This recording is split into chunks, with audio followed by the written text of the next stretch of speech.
Los dos versículos vemos como Job continúa su defensa ante las acusaciones de sus tres amigos. Podemos decir que sus amigos acusaban a Job de ocultar su pecado y ser un hipócrita, que sus sufrimientos son, según ellos, porque Dios lo condena, ya que creen que Dios no deja sufrir al justo como al impío. Por lo tanto, Job es un impío, según sus amigos. En estos capítulos Job se declara como justo, y acusa a sus amigos de escarnecer al justo. Versículo 6 dice que prosperan las tiendas de los ladrones, y los que provocan a Dios viven seguros, en cuyas manos Dios pone cuanto tiene. En otras palabras, Dios permite que el hombre prospere. La pregunta es, ¿por qué lo permite? La respuesta está en el libro. Dios permite que el malo o impío prosperar para que los justos no se apoyen en su propia justicia. Es decir, si los amigos de Job tuviesen razón, que el justo no sufre y el impío sí, entonces el justo es prosperado por lo que hace, y no por la misericordia de Dios. Por lo tanto, el justo, o el que a sus propios ojos hace lo correcto y por eso prospera,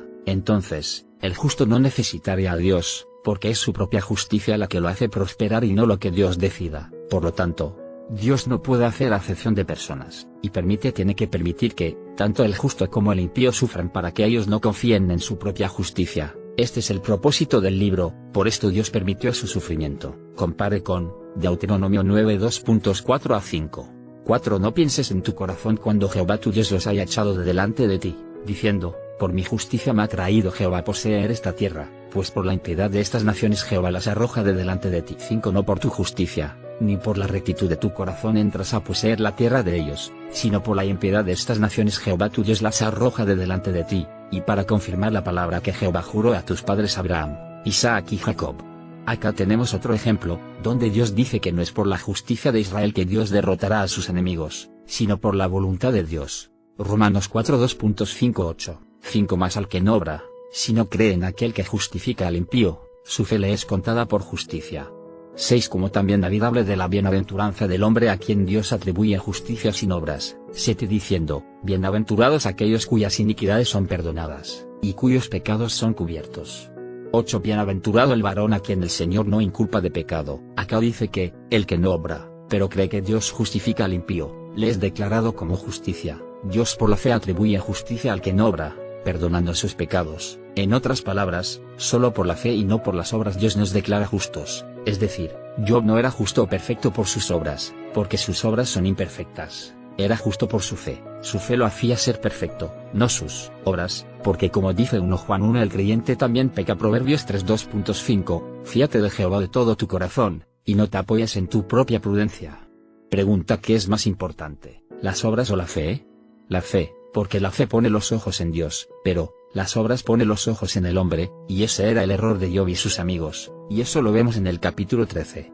Versículo Job 13:15. He aquí, aunque él me matare, en él esperaré, no obstante, defenderé delante de él mis caminos. Acá Job declara su fe en Dios, pero, al mismo tiempo, él dice que defenderá ante Dios sus caminos. En este libro, el tema no es solo por qué de los sufrimientos o por qué sufre el justo, el tema es, ¿el hombre es justificado por sus obras, o por la misericordia y fe en Dios? El creyente verdadero tiene dos naturalezas. 1.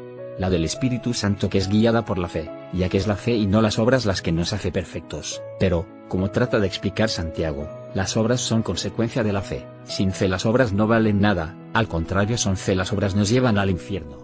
Ya que la salvación es por fe, y no por obras, ese era el error de los amigos de Job, y también, en cierta medida de Job. También.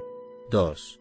La naturaleza carnal o pecadora. La naturaleza carnal es la que nos enseña que no podemos ser salvos por obras, porque nuestras obras siempre estarán contaminadas por el pecado, como la levadura contamina la harina. Compare con Gálatas 5 2.79, 7. Vosotros corríais bien, ¿quién os estorbó para no obedecer a la verdad?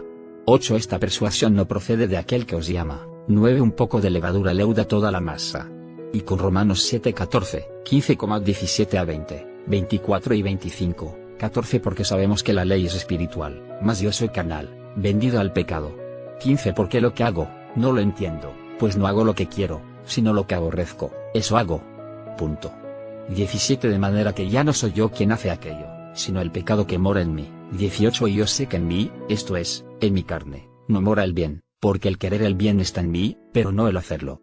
19. Porque no hago el bien que quiero, sino el mal que no quiero, eso hago. 20. Y si hago lo que no quiero, ya no lo hago yo, sino el pecado que mora en mí. Punto. 24 Miserable de mí.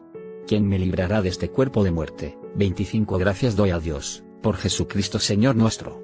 Así que, yo mismo con la mente sirvo a la ley de Dios, más con la carne a la ley del pecado. La mayoría de las iglesias se apoyan en sus obras y señales para su salvación, porque no aceptan que ellos también pecan y por eso creen que la salvación se puede perder, como lo que los 3 amigos de Job creían de Job.